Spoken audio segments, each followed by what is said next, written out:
Welcome, observers. I got some stories here that'll make you want to turn the other cheek, plop down on a ceramic bowl, and release your inner demons. The first spaceman I'm presenting is named Nathan Gray. He's a college student minoring in engineering and majoring in assassination. His final exam requires him to complete this objective list while pretending to be an engineer.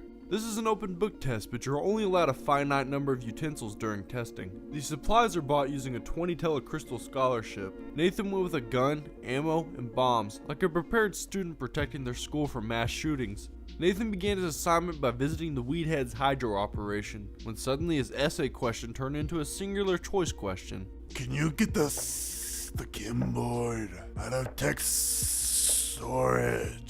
Where is that? Now that Nathan was given the answer, he took his Easy A back to the build your own gaming PC room because studying was over and now he could enjoy life. The lizard farmer wanted to make an old school rig that could only leak out chemicals and not play any games. This enraged Nathan, so he pistol whipped the human-sized dinosaur and began shooting. Nathan briefly thought about dropping out of trader school to start a Twitch streaming duo with the Scaly, but after their disagreement about graphics cards, Nathan knew he needed to ace his final exam. The testing material even gave Nathan a break to reload.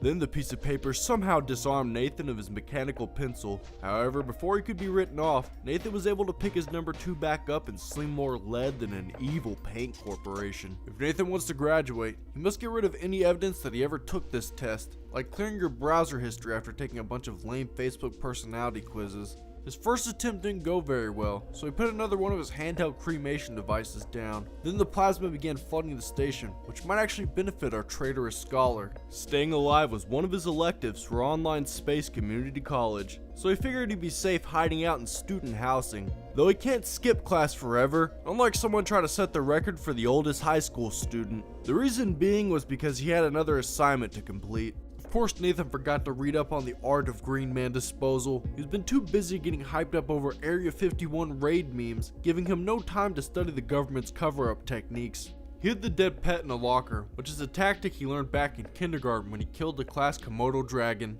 Nathan noticed the campus detective snooping around. This is the type of guy that spends his days filling out police reports about beer butt-chugging accidents, so finding a dead reptile would make his career.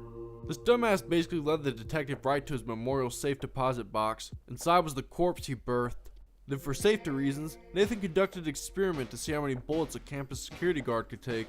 Unfortunately, he lost count after the first shot like a dyscalculant drunk. His final thesis was that bullets coming out of a gun kill people, even college cops. So he paired the couple of dead lovers together in their coffin for 2. Next, Nathan committed a rebellious crime that truly benefits the community. He placed a bomb on his local police station's back door, which is a metaphor that means the people will rise up and fuck their oppressors harder than a sex slave revolution that calls for role reversals. Well, all Nathan did was open Satan's asshole.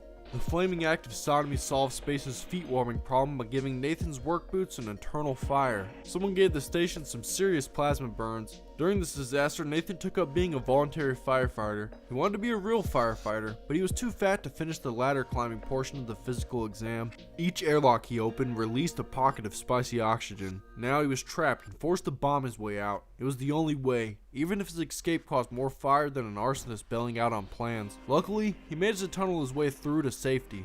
Nathan was almost home free once he stepped foot on that emergency shuttle.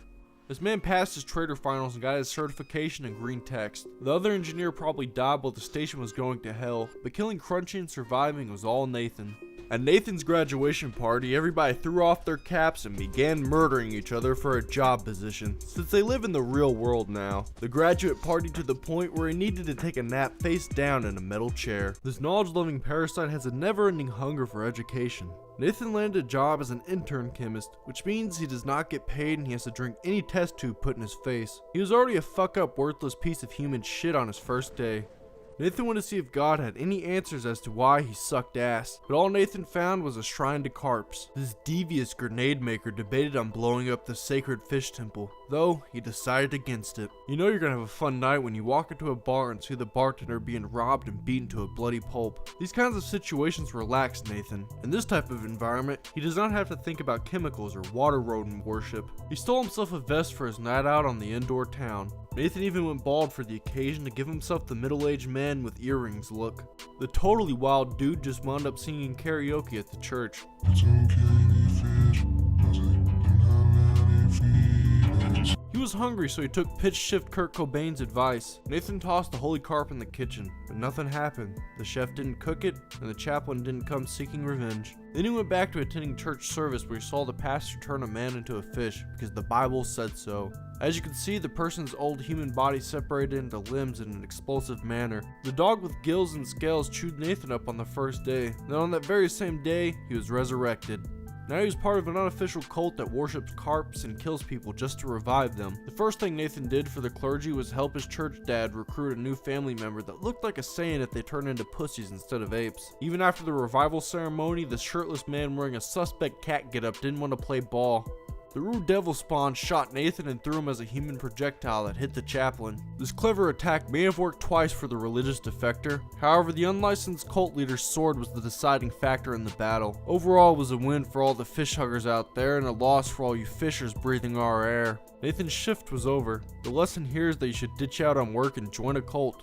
Also trigger all the explosives you have on you when you get on the space bus. Here we have a new face, a man named Lucas Hardy. His day job is being a bartender, but at night he's a rapper known as Greenhead. Little Green has a bucket list of crimes he wants to commit that include killing a doctor and stealing a medal. He does it all for the street cred, and so that he can live up to his name by achieving green tech status. He has more than enough bullets to shoot his first music video. Oh, and murder that guy too.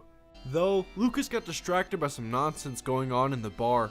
In order to make sense of things, he smashed bottles over this senseless object known as the mime. Lucas made a new frenemy, one that learned Kung Fu from an online self-defense class, and keeps a bar of soap on him at all times because he is just that hygienic. Then he put on a solid layer of fire when lighting his cigar. Lucas uses Photoshop skills to erase the flame from his body, because that's how things work in a place where a mime in a large screen sombrero chases you around.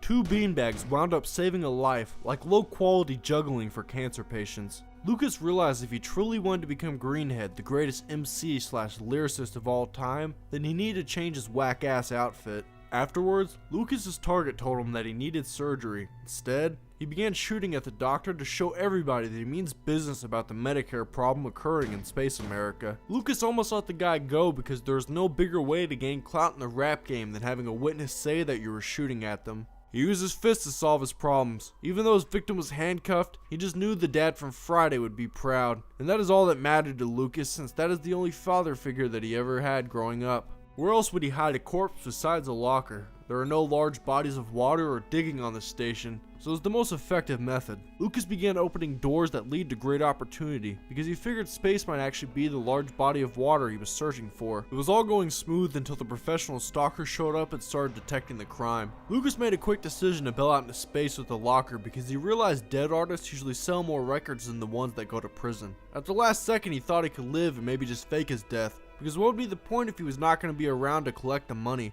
However, Lucas Hardy died due to oxygen deprivation, causing musicians with superior breath control to laugh at his pathetic death. Up next is the well-known fella named Bruce Rockwell. He became a botanist purely for the mutagen. Mutagen! Out! Bruce stumbled into a portal and then he ended up in this lab, and the scientist was being rude about it, so Bruce gave him a quick little potato on the noggin. This will get you disabled with lasers. Bruce was then respectfully dragged out of the science department. He went to the right department this time and got his goblin juice. Thus his plants will mutate into wonderful monstrosities, such as the bestgore.com tomatoes. That was all Bruce was able to make because the chemist skimped him on the mutagen. Then an explosion took out a chunk of botany. As you can see from this mess he is making, Bruce is a real menace to society. Since he was a botanist, the next thing he did was bug the chemist for more mutagen. Mutagen, please! Make your own and stop doing shit. Alright, let me in! No, I mean your own dispenser. I ain't got my own chem machine. He was running into a problem with his chemical connect. And sorry, this phony character does not deserve a sloppy Hank Hill impression, because this prick brings great shame to the Hill clan name. Bruce threw his fruity meat-filled vegetables around out of hatred for that chemist. Then he went behind Hank Hill's back and used the other chemist, like going to the cool parent that never says no when you ask for chemicals to grow alien plants. It is a foolproof plan. Bruce rushed into the open door of the chem lab, threw his blood tomato to piss off Hank Hill, and slid back out. The blue-haired chemist just so happened to get caught in the crossfire of revenge. Later on, during a side quest, Bruce was taking on the challenge of seeing how long you can walk the halls with a bat without getting disarmed. He probably lasted about 2 minutes. With a fresh bat in hand, Bruce visited the chemistry department with a peace offering. Here is a fried joint to say that I am sorry. Nothing. See, the real Hank Hill would not say words such as nah or fam. This imposter did not want to call a truce. He shot Bruce with a syringe full of toxins. The doctor told Bruce that it was some weak bitch toxins that couldn't kill a fly, which meant he was healthy. The chemist started a war over cutting off supply with a nation of botany, so Bruce went right for the chemical dispenser. Too bad he had to go find a wrench, because by the time he did, that gatekeeper in the lab coat showed up armed with an unpredictable syringe gun. Hank could either be shooting some fun drugs at Bruce, or deadly toxins that will kill him. Bruce kept trying to capture the flag while this guy's aim reminds me of my accuracy back in high school archery class. Particularly the time I tried lobbing an arrow at a target, but instead I managed to penetrate a light on the ceiling. I was very proud of myself since my angry teacher said no one has ever done anything that dangerously stupid in the program's history. Eventually, Bruce ran up on Hank and got hit with the needle point blank. These toxins were top shelf. Everything was fading to black fast for Bruce.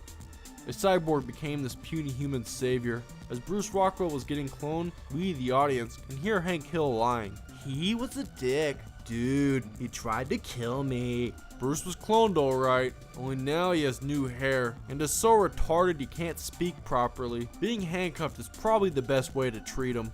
After getting hooked on enough phonics to overdose an entire elementary school, Bruce gained his ability to speak again. Now he's an honorable janitor. Bruce may not be good with words, but at least he is not dumb as this bartender that is standing idly by while Bruce takes his shotgun.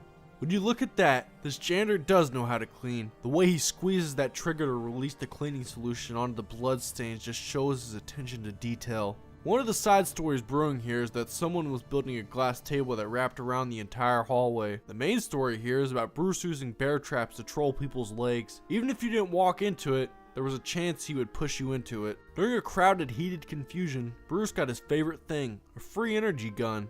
He used his gun as a battering ram on the always empty security outpost. A stranger said he could break in faster, only to shock himself, so Bruce just kept on smashing. Now he had his own office charger. Then Bruce enjoyed the community glass table a little too much. Whoa, somebody stop this man! Actually, I guess glass table slams are a part of the everyday culture. Bruce had no direction in life, so he goofed off at work. He did a fine job while having fun. He then saw an opening to easily piss a lot of people off by beating to death a pixelated corgi. Bruce then ran into an individual that was so hardcore he wore a prisoner's jumpsuit. This man explained to Bruce that he wanted to kill the captain, and since this was something Bruce always thought about dipping his feet into, he agreed to help him out. They set up a fuel tank against the side entrance for a stealthy entry. Coincidentally, the captain walked right into the blast as Bruce shot his igniting laser. The fight for civil rights was on, and Bruce's white ass got left out. Bruce the bystander watched the captain fight for their life. The disabler lasers were doing nothing to the modern day Martin Luther King. Dr. King used nothing but his fist to take down the captain until he got a hold of the sword. Then it was truly over. He ripped the boss limb from limb and even skinned his pet. The station had a new captain now, and Bruce was dying from a gas leak or something. Sometimes you don't know what's killing you until you're already dead.